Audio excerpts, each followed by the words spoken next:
കണ്ണടച്ച് തുറക്കുന്ന വേഗത്തിലാണ് വർഷങ്ങൾ പൊക്കൊണ്ടിരിക്കുന്നത്. അതുകൊണ്ടാണ് ജോൺ പോൾ രണ്ടാമൻ മാർപ്പാപ്പ പറയുന്നത്, അല്ലെങ്കിൽ ആ കൊട്ടേഷൻ എഴുതി വെച്ചിരിക്കുന്നത്, ടൈം ഫ്ലൈസ്, പെട്ടെന്ന് പോകുന്നതാണ്. ഫ്ലൈ എന്ന് പറയുന്നത് നമുക്കറിയാലോ, പറക്കുക എന്ന് പറയുന്നത്. ബട്ട് ഇറ്റേണിറ്റി അവൈറ്റ്സ്, നിത്യത കാത്തിരിക്കുക. എഫേസ്യർക്ക് എഴുതിയ ലേഖനം 5-ാം അധ്യായം 15, 16, 20. അതിനാൽ നിങ്ങൾ അവിവേകികളെ പോലെ ആകാതെ വിവേകികളെ പോലെ ജീവിക്കാൻ ശ്രദ്ധിക്കുവിൻ. പുതിയ വർഷത്തിന് വേണ്ട സന്ദേശം കൂടിയാണ് കേട്ടോ. ഇപ്പോൾ തിന്മയുടെ ദിനങ്ങളാണ്. നിങ്ങളുടെ സമയം പൂർണ്ണമായും പ്രയോജനപ്പെടുത്തുവിൻ.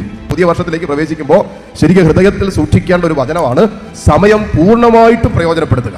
നമുക്ക് നൽകപ്പെട്ടിരിക്കുന്ന മുന്നോട്ടുള്ള സമയം എത്രമാത്രം ഉണ്ടെന്ന് നമുക്ക് ആർക്കും അറിയത്തില്ല.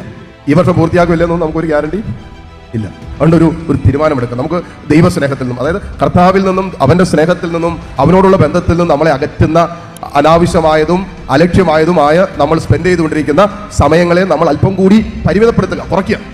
ഒരു ഡിസിഷനായിട്ട് മാറ്റണം.